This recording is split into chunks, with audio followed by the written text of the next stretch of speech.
Hey everybody, Prepper Nurse 1 here. Today is January 31st, 2018, last day of January obviously. And so we got through one of the bad months of winter. Now we just got to get through February, and then hopefully we will have starting getting some better weather after that. It's kind of overcast today, a little cloudy, but we're bringing in pretty decent solar. When I woke up from sleeping, we had like another, maybe a half inch of snow, but it had covered everything, so I cleaned everything off, and so they're bringing in power pretty good.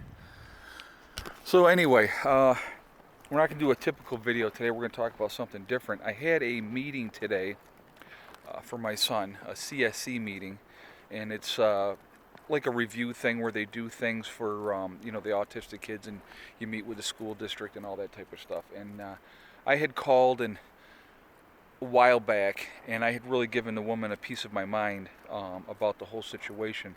Here's the frustrating thing as a parent, okay? When you have a child that has special needs, and in Eddie's case he has autism, as anybody that watches the channel knows that my son has autism, they don't really want to deal with it a lot, okay? So Eddie has a tutor that comes to the house and stuff like that, and we pretty much had decided that this is going to be his last year of school, and that when this school year is done that he's not going to go back. So we had this meeting, and we were talking and stuff like that, and they actually had the superintendent of the schools was in there at this meeting. His guy's never been in a meeting before, and I'm thinking it had to do with something to the fact that I had threatened to sue them not that long ago because of them dropping the ball as badly as they have. Well, we had talked about the prospects for Eddie and stuff like that. Now here's the thing: my son will never have a typical 9-to-5 job and go to work and do that. There's no way he could do that, okay?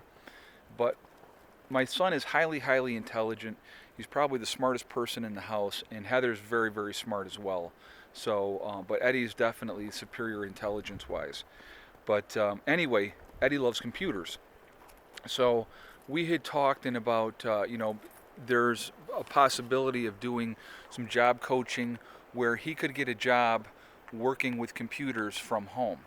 So he could actually have a job, work as many hours as he wanted on that, and make a paycheck. And I got to tell you, it's going from the prospect of I'll be taking care of my son until I die and he'll never have a job, to the possibility now that there's an opportunity where he could actually get a job, have a job, that he does from home at his own leisure and his own pace, and that he can get paid for it, and there's companies out there that do that. That to me is very exciting for him, he had said to me not that long ago, and he was like, I'm a loser, I'm never going to amount to anything and stuff like that. And it really hurt me when he said that, because, he's looking at his options as well. It's like, here's the thing is my son has to run constantly. He's always running. And so, like, he'll be doing an activity, and he has to stop, and he gets up and he runs. It's just what he does. And he doesn't have very good people skills. And stuff like that, as far as, like, he would, if he was at a job and they were expecting him to sit for 8 hours straight, that's just not going to happen. And he would kind of tell them that. And so, he wouldn't have a job long. So that's kind of where, from the perspective that I was looking at it. So anyway, with this opportunity to be able to do something where he could work from home is an absolute blessing. And so it gives me hope that there's going to be a chance for him. What I would ideally love to do here down the road is put another building in and make him his own home, and so that way he can have his privacy and have his own home and do what he wants in his own place.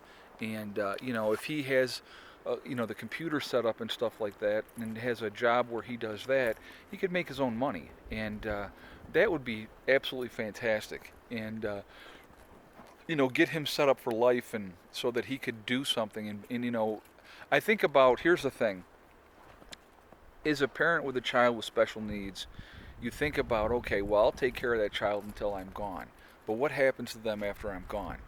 I saw a couple a few months ago, and they were in a restaurant, and it was an older couple, and when I say older, I mean they had to be in their 70s, and they had their retarded child with them, and he had to be like in his 50s. And my heart broke for them because I said to myself, my God, what's going to happen to that poor boy once their parents are gone, you know? And that is a parent with a child with autism or special needs of any sort. That's what we think about, you know. We think about, okay, you know, I'll take care of my child, but what happens when I'm gone? And so, I mean, I have a hope that Eddie's brother and sister will step up to the plate and keep an eye on him and help him out the best that they possibly can. But if I can set him up for success, and so that he can be independent as much as he possibly can be, and you know, that's what I want. That's what I want for him. I want the best for him, you know. And so, um, really exciting, this prospect of this, and so I wanted to share it with you guys. It's part of our lives. It's part of what we are dealing with here. You know, autism affects a lot of people, and you know, when my son was born, I think it was like 1 in 178 kids, I believe. It might have been a little bit lower by that point, but it's like now it's like 1 in 36 or something, or 1 in 48, or I mean, the numbers have gone up drastically since my son has been born, and you know, it's a hard thing, and it's a hard decision, and it's a commitment. But my thing is this: it's your child. You know, there was no ifs, ands, or buts. There was no thinking about it. That's my child, and I'm going to take care of my child.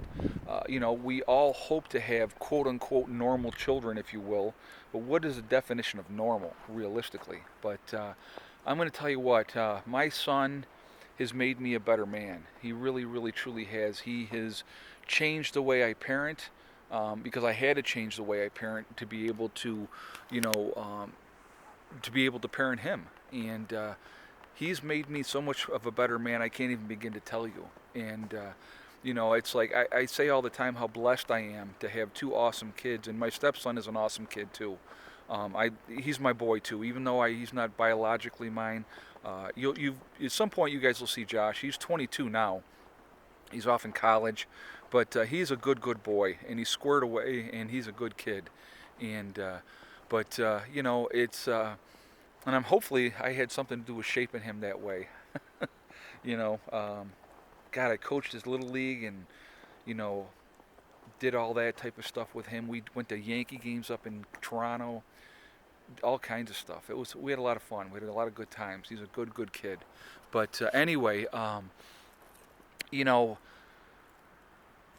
we all want the best for our children, and when you have children with special needs or any kind of difficulties, it is very, very hard, and it's very, very stressful, and it can be frustrating, and you feel like you're all alone sometimes. But at the end of the day, you're going to try to do what's best for them, and so that's what I'm trying to do. And I just really wanted to share that with you because it's like the best news that I've gotten in a while, that there is actually a hope for him, that he can do something where he can work from home. And like I said, his niche is computers. I mean, if you saw Eddie on a computer, you would be freaking amazed. And so, you know, it's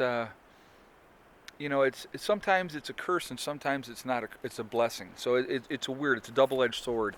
There's frustrations with autism, you know, as a parent dealing with autism, but at the same time, there's a lot of blessings with it as well. And you know, your children are your children, you know, and that's just kind of how it goes. And hopefully you care. I know a lot of people don't, but you know, I know a lot of people do. So, but anyway, so that's what I wanted to share with you guys today. It's just a day that kind of touched my heart a little bit, and I just kind of wanted to share it with you. And it meant a lot to me, so I wanted to share it with you guys. I try to share, you know, a lot of our aspects of our lives and stuff with you, and you know, this was a good day. I didn't go into this meeting with high expectations. I will say that. I went in there ready to dig my heels in and show a little bit of my butt, but I didn't have to. So that was nice, and so it was good. It was very productive, and I was happy. So we'll see how it goes. But so that's what's going on, and like I said, I just wanted to share it with you. We still, like I said, we got snow all over the place here at the homestead, but that's that time of year. Anyway, guys, I'm going to jump off of here from now, and I will talk to you all tomorrow. Remember, guys, hug and kiss the ones you love. Tell them every single day. Tomorrow is not guaranteed. We never know what's going to happen. We really don't. So to make sure that you tell the people that you care about how you feel is very, very important. And remember, STD, one step at a time, one thing at a time, and one day at a time. Life is what you make it. It can be a great experience, it can be a miserable experience, and it's realistically up to you. If you keep following the same negative patterns and expecting change, it's never going to change. But if you obviously decide to make a change, you can do anything you want to. You can accomplish anything. It's just, there's so many things that you can do that it's awesome, okay? So anyway, guys, I'm going to jump off here from now. I will talk to you all later. Prepper Nurse 1, out for now.